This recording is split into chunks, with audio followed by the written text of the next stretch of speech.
Liam, let's start with you on this one. Chelsea, probably not the greatest start, really. Only one game in 5 so far in the Premier League this season. But a few boos on Sunday. Are you surprised by that? Not particularly when you consider the bigger context of what's going on, because I think there's part of this which is last season is still in the system for the hardcore away supporters. But then there's also a bigger issue, I think, where we're going to talk a lot about projects, I think, in this podcast. And part of the thing about projects, everyone needs to be bought in. And Chelsea fans didn't sign up for any of this. I think a lot of them are still reckoning with the end of the Abramovich era, as far away ago as that seems to us now. There are still some unhealed wounds from that. They didn't sign up to these new owners. They didn't sign up to the raised prices around Stamford Bridge that we wrote about last week. And they didn't sign up to this kind of £1 billion investment experiment that's going on with the squad, where it's all young players who may or may not become worth the fees that Chelsea have paid for them. So I think there's less patience than you would expect from the stands for all of those reasons. I don't think it's as simple as they're reacting solely to what they're seeing on the pitch right now. What's the situation with the prices? Sorry, I missed that. Sure. So we wrote last week on The Athletic that Bowley and Clearlake have put up the price of a lot of things around Stamford Bridge, around the matchday experience. So the programme is up 50p. Every type of food and drink has basically gone up between 5 and 15%. There have been other cutbacks and what the Chelsea Supporters Trust have termed penny pinching measures, like the removal of a long-standing coach subsidy, which limited the cost that a small number of away fans would pay for trips outside of London to £10 return. That's gone. That was there, I think, since 2014, the Abramovich era.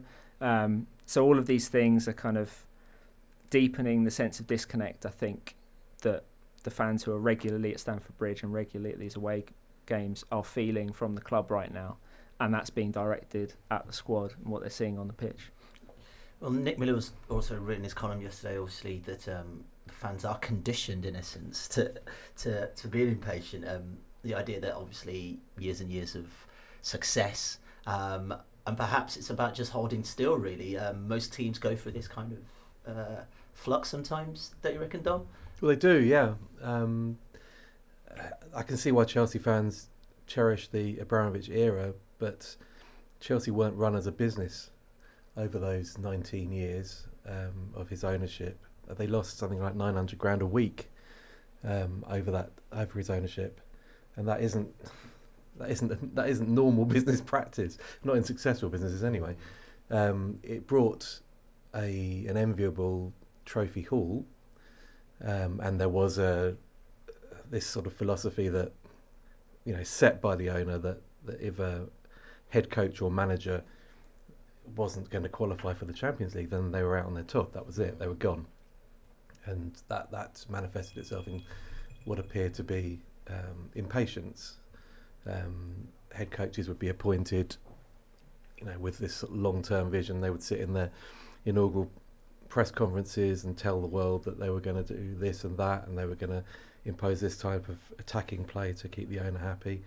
And then as soon as results sort of went awry around the autumn time, late autumn, we were sort of on this customary ticking clock, waiting for them to get the boot in February, March time, when they were eliminated from the Champions League and they were 5th or 6th in the table. That happened how many times? 2-3 times. AVB, Di Matteo in November. Ancelotti was a dead man walking for a long time, but the bad moment that just went on and on and on. I think it was 10 points from 11 league games in the middle of the season, and from that moment on, he was out. We knew he was going to go at the end of that campaign, and that has been what this generation of Chelsea fans are used to. Brought success, but if the coach didn't deliver, then they were gone. But I think we also have to point out something that stands in contrast to this really, is that often in the Abramovich era, the ownership acted before the fans really rebelled. Yeah. I don't remember Chelsea fans turning on too many coaches. The ones that they did stand out. Benitez, they never accepted from the start. Sarri for sure. Yeah, and I think Potter in part because he replaced Tuchel. But in general, if they feel a connection to a coach, I mean, Lampard lost every game of his caretaker spell last season, and they cheered his name at the final whistle every single time because it's more about the connection they feel, at least with the fans in the stadium. And I think what we're seeing right now, the main reason for the boos is they don't feel connected to what's going on at Chelsea off the pitch or on it. Yeah, I don't want to bring United back into this, Adam. Sorry. Don't roll your eyes at me. Don't roll your eyes at me, young man. But that disconnect's really evident, obviously, when fans are disgruntled with the football that's played on the pitch, but also the manager. With United, I mean, you'd probably say Ten Hag, most United fans like the manager. It's just probably more to do with the bigger structure at hand that's in play. But could you also say that about Chelsea as well? Like, you know, you might like Chelsea, but the whole Bowley regime probably isn't something that fans are that au fait with. Yeah, and I think also, I don't know if Chelsea fans necessarily have recovered from the moment they got to last season where they just basically hated half the players, which I think is probably where it ended up, right? Like you sometimes have those seasons where everything goes wrong to the extent you see the team, you're like, oh, can't be bothered with him. He's done nothing. We signed him, but he's not doing anything. Then we're going to sign another 6 players. I think there is an identity issue in terms of Chelsea fans don't really know this set of players yet. I think Chelsea fans don't really know this manager yet, apart from him being the guy who Tottenham fans like. And I think I don't get the fans are against the ownership. I think they're just increasingly sceptical of it, and I think they're very wary of, you know, some of the decisions that have been made, feeling like they're a bit of a laughingstock at times, and that by extension transfers on to Chelsea fans because people take the mick out of Chelsea, and then they feel they have to defend this thing that they're not really sure if it's going to work or not. Equally, like, people keep saying, oh, you know, what's the plan at Chelsea? Well, I think the plan at Chelsea there is a plan at Chelsea. Like, it's really quite clear. Like, their plan is to build a very, very young side, you know, invest in young talent on long-term contracts, and see whether you can bring them together with a coach in Pochettino, and, you know, recruit players at a young age that you either sell on or they become fantastic players for the club. Like, I think that identity is really clear. It's just very unclear if it's going to work.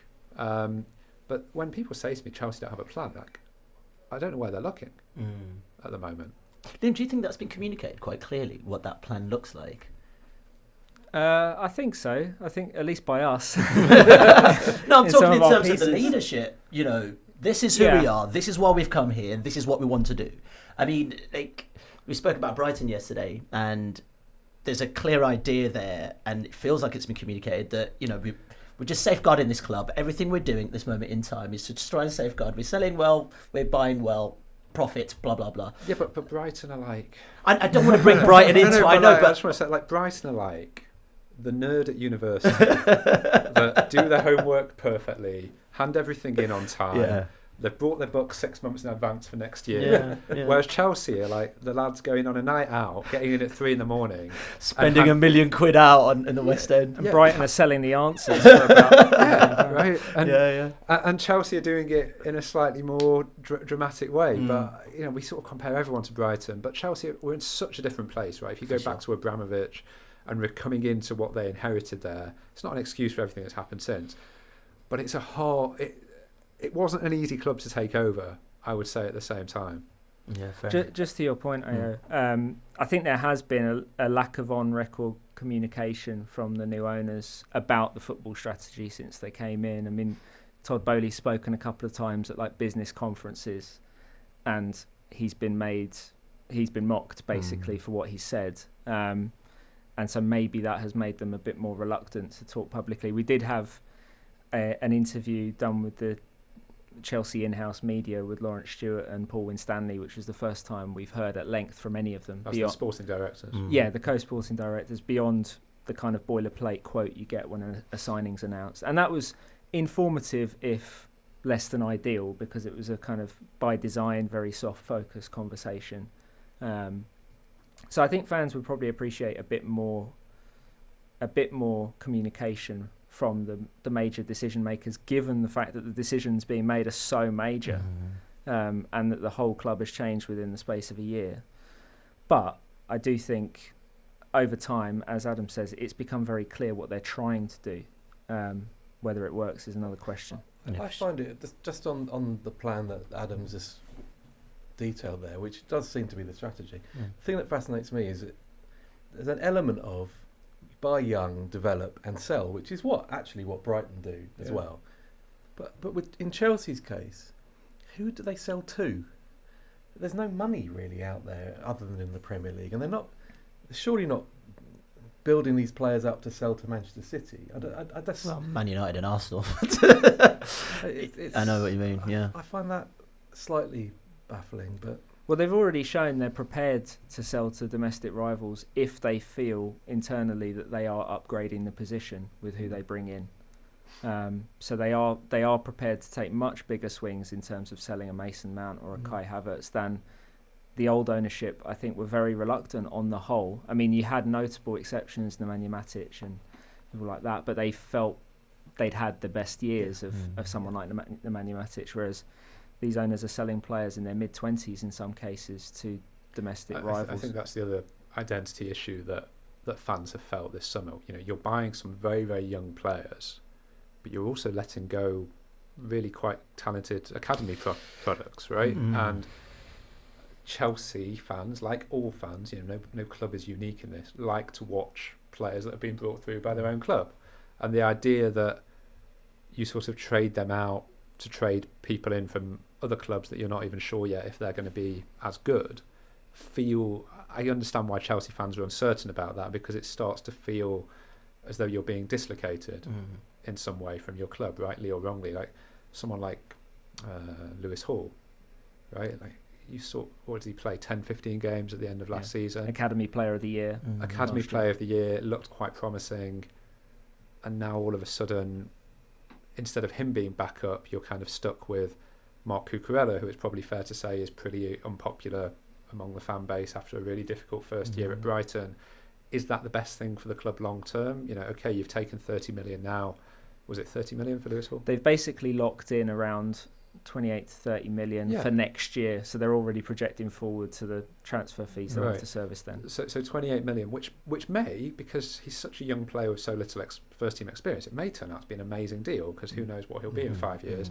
Equally, it might turn out to be, we just let him go to balance the books so we could sign someone that we don't even rate.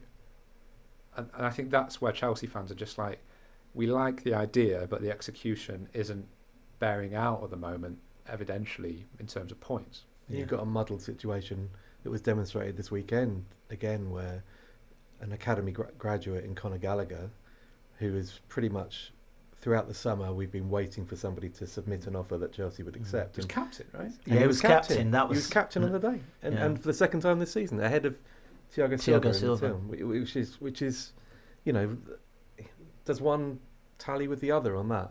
It feels a bit. I think that's just to like add a couple of million onto his value. He's captain Chelsea. We'll get a couple more zeros in January. Say yes, can clip it up. If you like this video, click subscribe for more content like this. We'll be joined by the likes of David Ornstein, Matt Slater, Adam Crafton, Carl Anker and plenty more through the season to bring you the inside track to the biggest stories in football. If you'd like to listen to the full episodes for free, search the Athletic Football Podcast wherever you get your podcasts from.